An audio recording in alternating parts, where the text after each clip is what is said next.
Assalamualaikum warahmatullahi wabarakatuh. Shalom, Om Swastiastu, Namo Buddhaya, Salam Kebajikan. Perkenalkan, kami dari kelompok 1 akan mereview kasus tindak kekerasan saat di Klasar Menwa UNS hingga meninggal.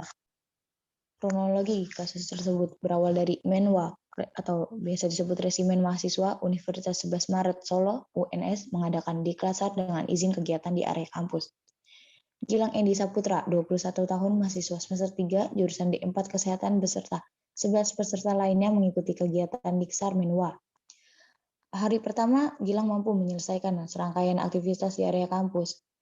Namun, ia sempat mengalami kram dan mendapatkan perawatan yaitu berupa kompres. Saat ia mengatakan kondisi fisiknya kepada panitia sudah tak kuat lagi, Gilang malah mendapatkan bullying dari para senior Menwanya dan mengejek dengan kata cengeng. Seluruh peserta mendapatkan tamparan, kipas asmara, dan pupur senjata ranting jatuh dari tersangka NFM karena telat saat kegiatan tangkap darurat. Lalu kegiatan berlanjut di kawasan Juruk tanpa sepengetahuan oleh pihak kampus.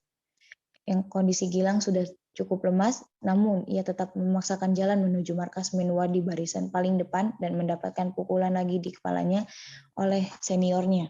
Saat tiba di markas Menwa, Gilang jatuh pingsan dan kejang-kejang.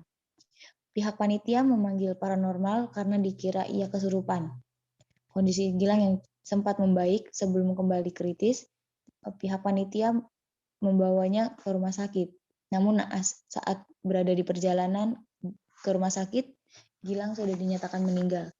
Dari kronologi di atas, kami mengidentifikasi pelanggaran etika yang terjadi adalah terjadinya kekerasan hingga menghilangkan nyawa seorang mahasiswa bernama Gilang dalam kegiatan Diksar Menwa UNS. Siapakah pelaku pelanggaran etika dalam kasus ini? Pelakunya adalah Menwa UNS. Dasar kami menyimpulkan bahwa di atas merupakan pelanggaran etika. Kami menggunakan dari teori prinsip hak.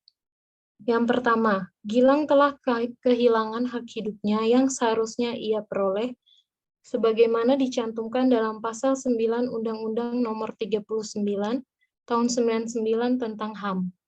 Yang kedua, Gilang tidak memperoleh hak atas perlindungan dari kekerasan dan diskriminasi sebagaimana tercantum dalam pasal 28B ayat 2 tentang HAM.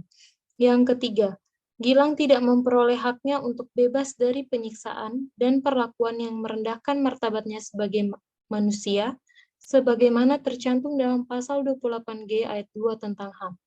Dan yang keempat, Gilang tidak memperoleh haknya sebagai mahasiswa, yaitu memperoleh pengajaran sebaik-baiknya dan layanan di bidang akademik sesuai dengan minat, bakat, kegemaran, dan kemampuan, sebagaimana tercantum dalam pasal 109 Peraturan Pemerintah Nomor 60 Tahun 99 Ayat 2 tentang hak mahasiswa.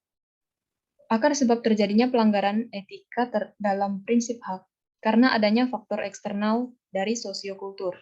Mahasiswa seringkali menganggap tindakan kekerasan yang dilakukan oleh senior ketika menghukum pada saat kegiatan pelatihan merupakan hal yang wajar atau bahkan menjadi sesuatu hal yang bisa dibanggakan. Tindakan seperti ini sudah ada sejak zaman angkatan-angkatan terdahulu dan dijadikan warisan atau tradisi dalam mendidik para junior.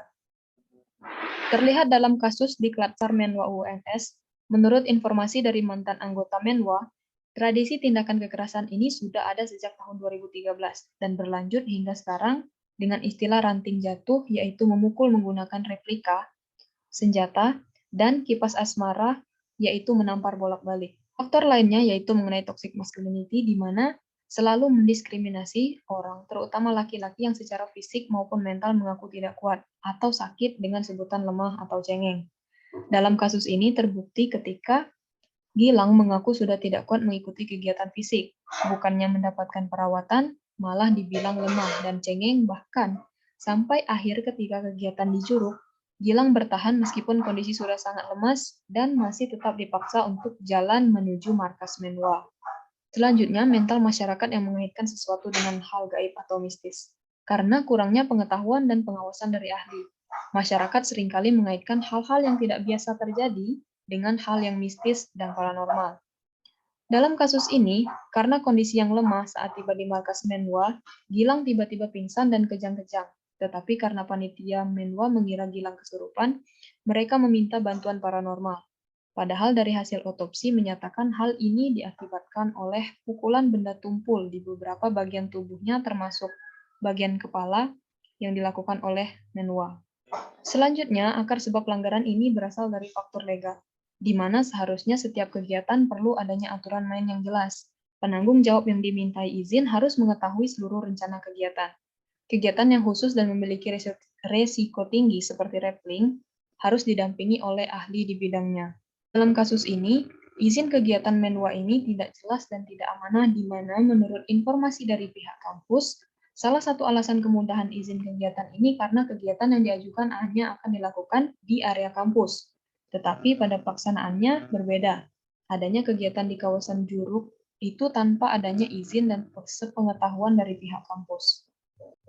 Fakta lainnya yaitu tidak adanya pengawasan khusus dari pihak kampus dan yang ahli di bidangnya. Kegiatan seperti rappelling ini memiliki risiko yang tinggi. Tidak adanya bimbingan dari ahli profesi akan sangat membahayakan bagi pemula. Dan menurut informasi, saat kegiatan tersebut dilakukan, keadaan Gilang sudah sangat lemas, tetapi tetap dipaksa untuk mengikuti kegiatan hingga akhir. Dari akar sebab pelanggaran di atas, berikut adalah rekomendasi solusi.